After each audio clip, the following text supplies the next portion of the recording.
Hi, Matt with eTrailer, and today we're going to be talking about the Flint Hill Goods steel hitch cargo carrier in the back of our 2024 Ram 1500. Now this is going to be a great option for you to put in any extra items that you have that maybe you can't fit in the back of your Ram, since this one does have the Ram box on it. Or if you have anything that you don't want to put in the back of your bed to get it all dirty.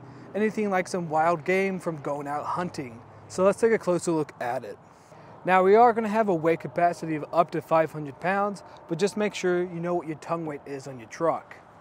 As for the material, it's going to be made out of steel and it's going to have this black powder coat finish to it. That black powder coat finish is going to help it be more resistant to rusting. Now I will say this does have a lot of good tie-down points because it is made out of steel, so you'll be able to use any one of these rungs. Now I will say if you do have any metal hooks that you put on here, that could scratch off some of that powder coat finish and be more prone to rusting, so definitely watch out for that. And at the very back end of it, we're going to have two reflectors, and that's just going to be an extra safety feature so no one gets too close to you. Now we can get some dimensions to see how wide this is for the inside of it. The inside's measurement is going to be a little bit under 52 inches wide, and the length is going to be a little bit under 18 inches. And the total height is going to be just about 4 inches. So that's going to let you know what you can fit in this. So you are going to be able to put any larger items in here or any larger game in here too. Now we're going to see how it fits back here. So if I close my tailgate, we can see how far we can stack items up before it makes contact with the tailgate, and that's going to be about 6.5 inches. So you won't be able to stack any items up too high if you want to open up your tailgate too. And it's going to be about the same height for your license plates as well. So if you're worried about blocking your license plates, I'd keep it below 6.5 inches. As for your backup camera and tail lights, you're not going to be very likely of obstructing those, so I wouldn't worry about that.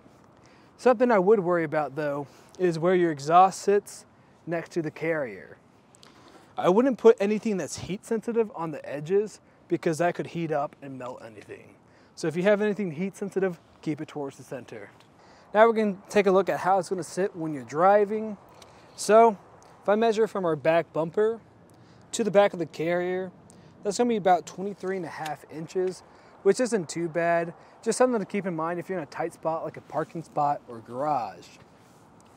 As far as our ground clearance, that's going to be about the same height as our hitch receiver, and that's going to be at a little bit over 17 inches. So something to think about if you have a lot of items loaded up back here, because that's going to make this drop a little bit too. And if you're going up a steep hill, I'd definitely watch out for making any contact. And the way it's going to install is we're going to have this 2-inch shank. That's going to go into your 2-inch hitch receiver. Then we're going to have this anti-rattle bolt with a handle on it go through and connect to a nut that's 3/4 inches. Now when you are putting this on, you'll have to just tighten it from one side and hold it from the other. Overall, this will be a great item for you if you're running out of space in your bed, or if you have any items that you don't want dirtying up your bed like game, you want to put it back here, you're going to have that option. But if you liked everything you saw today, that's just a look at the Flint Hill Goods Hitch Cargo Carrier in the back of our 2024 Ram 1500. Here we are on our test course. As we hit the alternating bumps, you can see what it would be like to hit a pothole on the road. Our solid speed bumps simulate pulling in and out of a driveway or hitting a speed bump in a parking lot.